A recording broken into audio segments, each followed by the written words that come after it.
My phone buzzed that morning. I was halfway through reviewing investment summaries for a property deal that could change the direction of my company. The number flashing on the screen wasn't saved in my contacts, but something, maybe instinct, maybe curiosity, told me to answer. "Hello, this is Laura Bennett." A woman's voice, professional yet uneasy, came through. "Hi, Laura. My name is Megan Walsh. I'm calling from Coastal Harmony Events. I'm the planner for your brother Ryan's wedding at the Crescent Bay Estate." For a moment, I said nothing. My brother's wedding. The same brother who hadn't spoken to me in almost a year? The same one who told me during our last family gathering that my presence made people uncomfortable. "Yes, I know of the wedding," I finally said, my tone measured. "How can I help you, Ms. Walsh?" She hesitated. "This is a bit awkward, but I've been instructed to call and inform you that your invitation has been rescinded." I set my pen down slowly. "Rescinded?" "Yes," she continued, clearly uncomfortable. "Your parents contacted me this morning and asked that your name be removed from the guest list. They said, and I quote, 'Laura isn't part of the family anymore. It's best she not attend.'" The words stung more than I expected.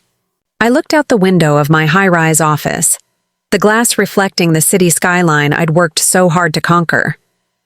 "I see," I said evenly. "Thank you for letting me know, Ms. Walsh. I imagine that wasn't an easy call to make?" "No, it wasn't," she admitted softly. "I'm sorry. I can only imagine how painful this must be." "Painful," I repeated quietly. "That's one way to describe it." There was a brief silence before I asked, "Tell me, Ms. Walsh, are you satisfied with the venue?" "The Crescent Bay Estate, I believe?" She seemed caught off guard.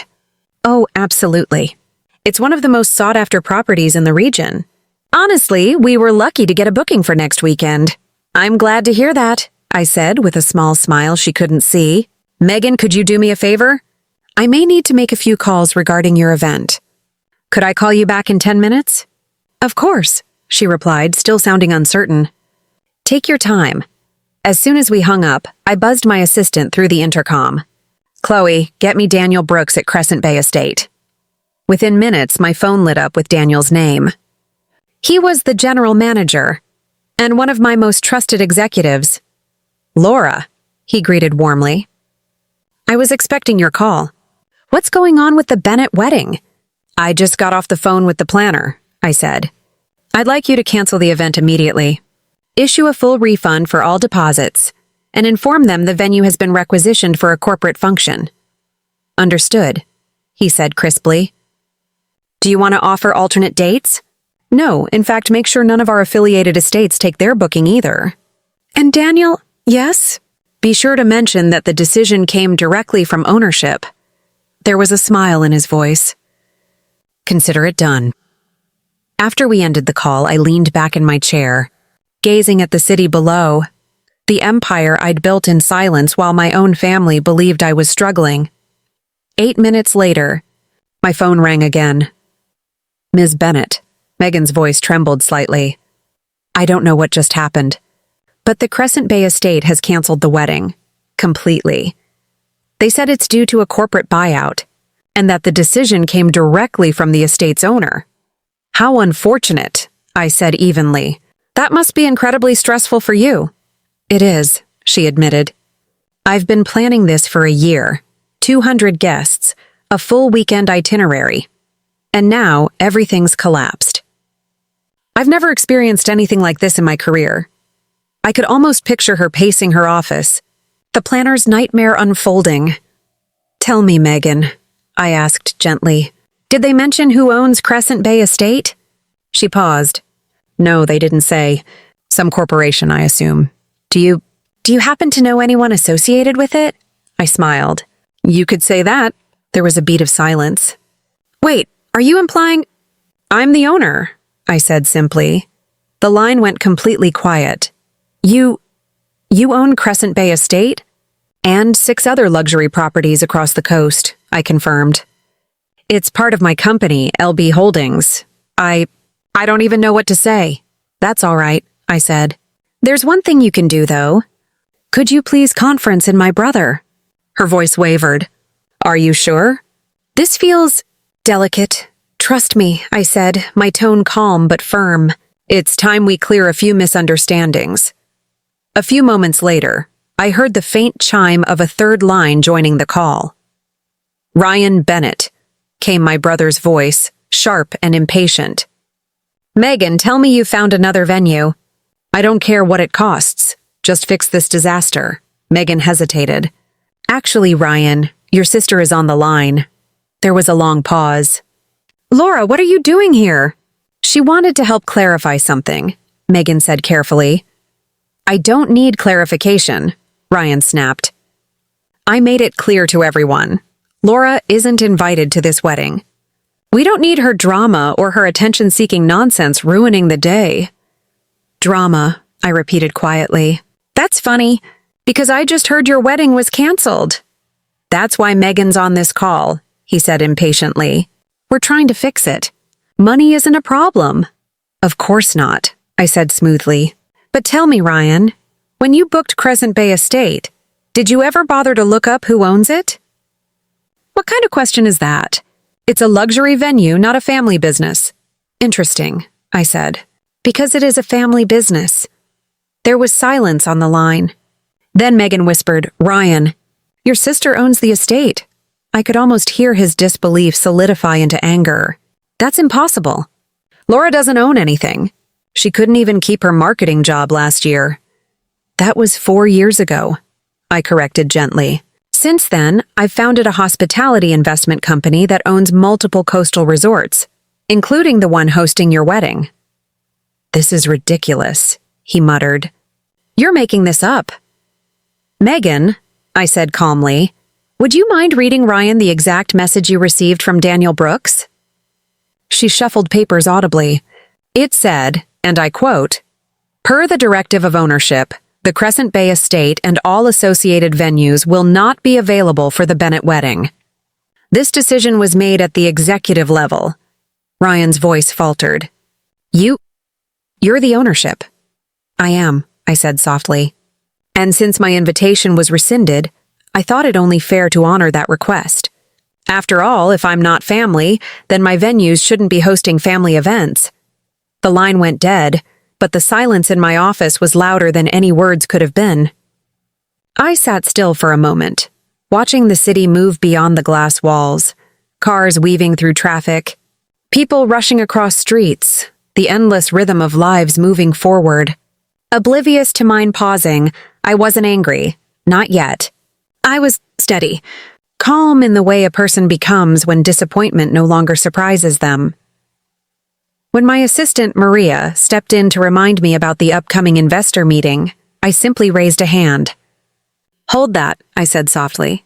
She nodded and closed the door, sensing the shift in my tone. In that moment, I replayed Jennifer's words in my mind. They said you're not family anymore. Family. The word had once meant everything. Now, it was something I carried like a bruise, still tender, even after time had passed. My parents had built a world where worth was measured in appearances, not in effort. David, my brother, had learned to play that game early, the charming golden boy with perfect timing and social grace. I was the quiet one, the dreamer who didn't quite fit into their mold of success. And now, they were planning a grand celebration, my brother's wedding, and erasing me from it. As if I'd never existed. I could have let it go. Could have stayed silent, just as I had for years. But something inside me shifted that day. Not vengeance, but something far sharper. Clarity. 10 minutes later, I had Jonathan Pierce on the line, the general manager of one of my flagship resorts. Jonathan, I said evenly, we'll need to cancel the Martinez wedding booking. There was a pause on his end, professional, cautious. Understood, Ms. Martinez. Should I issue a refund? Full refund, I confirmed, and ensure no further bookings for that name across our entire portfolio. He didn't question it. He didn't need to. Jonathan knew me well enough to understand that my decisions, however sudden, were final, and rarely without reason. When I hung up, I exhaled slowly, the weight of years releasing from my shoulders. For once, I wasn't reacting out of pain. I was responding from power. 8 minutes later, my phone buzzed again. Ms. Martinez? Jennifer's voice trembled slightly. The resort just called. They're canceling the wedding. I let her speak, listened as she stumbled through her panic, the disbelief in her voice. They said it was a corporate decision from the owner. No alternatives, no rescheduling. I've never seen anything like this. I see, I replied. And what exactly did they tell you? That the owner made the call personally, she said, almost whispering, as if saying it out loud might make it worse. For a moment, I smiled. Not cruelly, but knowingly. That would be me, I said. There was silence. Then a sharp intake of breath. You own the Ocean View chain? Yes, I said simply. All 7 properties, her silence stretched. I could almost hear her brain racing to connect the dots. But your family, they told you I wasn't family anymore, I finished for her. And that I was struggling. I know, Jennifer exhaled shakily. Ms. Martinez, I've been in this business 12 years, and I've never witnessed anything like this. Would you like me to reach out to your brother? Maybe help explain? No, I said. Let's do it together. Within minutes, David was added to the call. His voice came through sharp and irritated. Jennifer, what's going on? Did you find a new venue or not? David, I said calmly. The silence that followed was deafening. Sophia? He said, his tone instantly defensive. Why are you on this call?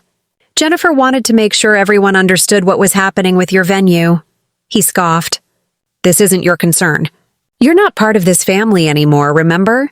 His words landed softly, like the echo of something I'd already heard too many times. I agree, I said lightly.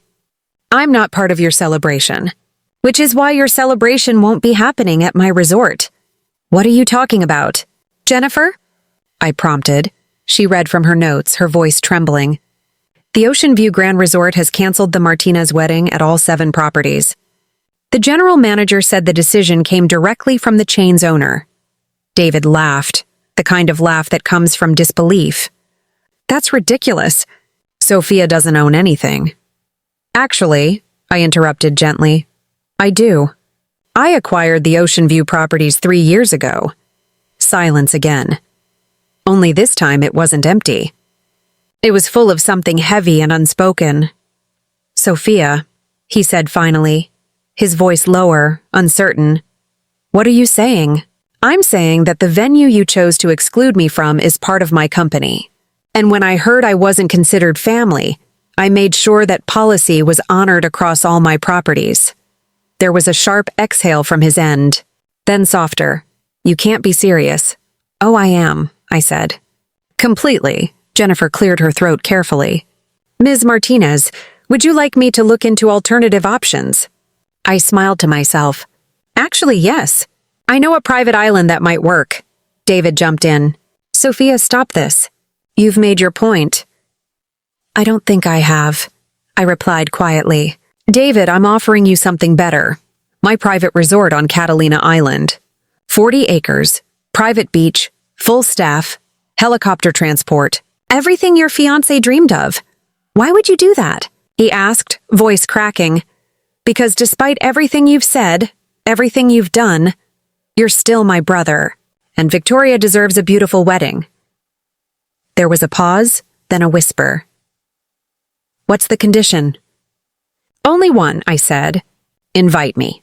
The line went silent again, longer this time, stretching until it almost hurt. Then softly, of course. You're invited. When I hung up, I didn't feel triumphant. I felt peaceful. For the first time in years, I'd spoken my truth without anger. And it had power. Quiet, dignified power. That night, as I stood by the window of my penthouse, watching the lights of the city flicker against the ocean's edge, I thought about the strange ways life has of teaching us balance. Sometimes justice doesn't come from revenge. It comes from grace, from knowing that you could destroy someone, and choosing instead to rebuild what they broke. And maybe, just maybe, that's what real strength looks like. 3 days later, the ocean shimmered beneath a soft gold sunset as I stood on the balcony of my private resort on Catalina Island. From here, the mainland was just a faint silhouette, distant, unreachable like the life I'd once left behind. Below, a small army of staff worked quietly, stringing thousands of white lights between the palm trees, arranging tables draped in ivory linen and aligning rows of white roses along the sand. The air smelled of salt, jasmine, and something else. Possibility. This was never supposed to be my brother's wedding venue. And yet, it felt right that it would be. When Jennifer arrived that morning to finalize logistics, her expression carried both awe and apology. "Ms. Martinez," she said, looking around at the sprawling villa and private beach. "I've planned hundreds of weddings, but I've never seen a place like this. It's breathtaking." "Thank you, Jennifer," I replied. "It's special to me. I only open it for moments that truly matter." She hesitated, lowering her voice. "After what they said to you, why do this?" I smiled, looking out toward the sea. Because family isn't about who deserves kindness. It's about who needs it most. By the time the guests arrived, ferried by sleek white helicopters from the mainland, the island had transformed into a dream. Lanterns swayed gently above the sand, the string quartet played near the water's edge, and the horizon glowed like molten gold. David stepped onto the terrace just before sunset, his tuxedo crisp, but his expression uncertain. He stopped when he saw me. "Sophia." I turned, meeting his eyes for the first time in months. The tension between us felt fragile, like glass that might break under one wrong word. "You did all this?" He asked quietly. "Yes," I said. "For you." "For Victoria." He looked around, his voice unsteady. This is more beautiful than anything I've ever seen." I smiled faintly. "Good. That's what I wanted." He hesitated, shifting slightly. "Sophia, I owe you an apology." "You do," I agreed, but my tone was gentle. He exhaled, his voice low. "Mom and Dad convinced me that having you here would cause drama. They said you'd make things complicated, that you'd try to outshine everyone. I believed them." I studied him for a moment. My brother, once so certain, now unraveling under the weight of his own guilt. "Do you really think I've ever wanted to be the center of attention?" I asked softly. He shook his head. "No, you've always been the quiet one, the one who never needed to prove anything. And yet somehow that became a threat." He looked down, shame tightening his shoulders. I didn't see it until now. "We turned our insecurities into judgments." "I'm sorry, Sophia." "I'm really sorry," I nodded. "Then let's stop being sorry and start being different." When Victoria appeared moments later, she looked radiant, her gown catching the light like ripples on the water. She came straight to me, eyes glistening. "Sophia," she said, taking my hands, "I don't know how to thank you for this. You've given us a miracle. You don't owe me thanks," I said.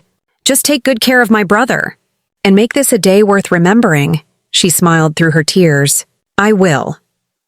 As twilight fell, the ceremony began. The guests gathered on the beach, their chairs set in perfect symmetry facing the ocean. The waves rolled gently against the shore as David and Victoria exchanged vows. Simple, heartfelt, real. When they said "I do," the first stars appeared above them, like the universe itself was blessing their beginning. I sat quietly in the last row, hidden behind a few palm fronds, not wanting to intrude. But when Victoria turned to me during the final applause, smiling through her tears, and mouthed, "Thank you," I felt something in my chest loosen, a weight I hadn't realized I'd been carrying. The reception glowed like a dream. Laughter, champagne, music, all of it weaving together into something warm and whole. At the bar, my father approached, holding a glass of whiskey, his expression somewhere between pride and confusion. "Sophia," he said slowly, "how did you even find a place like this? It's beyond anything we could have imagined." I took a sip of champagne. "Connections," I said lightly. He frowned. "Connections? This must have cost a fortune." "It's handled, Dad," I said simply. He studied me for a long moment, as if trying to see something he'd overlooked for years. "You've changed. No, I said softly. I've just stopped hiding who I am. Later, as the music slowed and the dance floor sparkled under a canopy of lights, my mother found me near the edge of the terrace. Her eyes were red, her voice trembling. Sophia, I need to say this before I lose my nerve. We were wrong. About you. About everything. I turned toward her. Mom, no, she interrupted, her voice breaking. Let me finish. We judged you. We assumed things because we didn't understand your choices. And when David said you shouldn't come to the wedding, we agreed. We said things no mother should ever say about her child. Her words hung heavy in the air. The waves crashed softly below. I'm sorry, she whispered. Truly? I nodded slowly, swallowing the lump in my throat. Mom, I've spent years trying to make you proud. Then I realized, I don't need to earn that. I just needed to be myself. Tears slipped down her cheeks. You always were enough. We just didn't see it. It's okay, I said quietly. You do now. The night ended in laughter and dancing under the stars, the kind of joy that comes only after too much pain. As I watched David and Victoria take their first dance, surrounded by family and light, I felt something shift inside me, the past softening, the wounds closing, the old pain dissolving into something gentler. Not forgiveness exactly, but understanding, because maybe that's what family is. Not people who always do right by you, but people who eventually realize when they've done wrong and try to make it right. When the last song ended, and the guests drifted back toward their villas, David found me standing by the water. Thank you, he said simply, for everything. You don't have to thank me, I said. Just don't forget what this feels like. The peace, the unity. It's rare, he smiled faintly. You've changed our family forever, you know? I looked out at the horizon, where the ocean met the stars. Maybe, I said. Or maybe I just reminded them who we were supposed to be all along. Morning came soft and golden. The ocean was calm again, the waves breathing against the sand as if the island itself were resting after the night's celebration. I stood barefoot on the terrace, coffee in hand, watching sunlight paint the horizon. For the first time in years, I felt still. Down below, staff were quietly clearing tables and collecting empty glasses, the remnants of laughter scattered across the beach. Somewhere, a violinist practiced one lingering note, a tender echo of the night before. I didn't expect anyone to find me there, but soon I heard footsteps behind me. It was my father. He looked different somehow, softer, smaller, as if the weight of his pride had finally loosened. You were up early, he said. I don't sleep much, I replied. Too many thoughts. He came to stand beside me, gazing out at the endless blue. Your mother and we can't stop talking about last night. About this place. About you, I said nothing, waiting. He cleared his throat. When David told us you were doing well, we didn't realize what that meant. I thought you'd built a small business, something modest. But this? He gestured around. This isn't small. This is an empire. I set my cup down carefully. It started small. An idea for eco-luxury resorts, sustainable design, private properties that blend with nature instead of conquering it. One island led to another. Investors came. It grew faster than I could have imagined. He turned toward me slowly. You own this island? I nodded. And 3 more like it. For a moment he just stared, eyes wide, not with envy but with something closer to disbelief. Why didn't you tell us? I smiled faintly. Because I didn't need your validation anymore. He opened his mouth, closed it, then whispered, You've become everything we hoped for, without us ever saying we were proud. I looked out over the water. Then say it now, he exhaled, voice trembling. I'm proud of you, Sophia, more than you know. The words landed softly, but they reached a place no apology ever could. I felt a warmth spread through me. Quiet and complete. Later, as the family gathered for breakfast under a canopy of palms, conversation turned from awkward to easy. David and Victoria looked like sunlight itself, hands intertwined, laughing at stories that would once have turned sharp. Even my mother, who once measured worth in perfection, now watched everyone with eyes full of gratitude. At some point, she turned to me. "I keep thinking," she said, "what if we hadn't invited you in the end? What if we'd let pride win? You would have had a lovely wedding," I said gently, "but not a family one." She nodded slowly. "I see that now." Then, with a mischievous little smile, she added, "Will you ever tell me how much all this cost?" I laughed. "Let's just say, enough to buy peace." When it was time for everyone to return to the mainland, helicopters lined the shore like silver birds waiting for flight. I hugged my brother tightly. For the first time since childhood, there was no resentment between us, just quiet respect. He leaned in and whispered, "I used to think success was about proving people wrong. But watching you, I realized it's about proving yourself right." I smiled. "Then you finally understand." As the rotors began to spin, Victoria waved from the open door, her veil fluttering like a white flag of truce. My parents followed behind them, pausing to look back one last time. My mother pressed a hand to her heart, mouthing, "Thank you." And then they were gone, tiny dots against the sky, fading into the horizon. When silence returned, I walked down to the water's edge. The tide was retreating, leaving behind delicate patterns on the sand, reminders that everything beautiful eventually leaves a trace.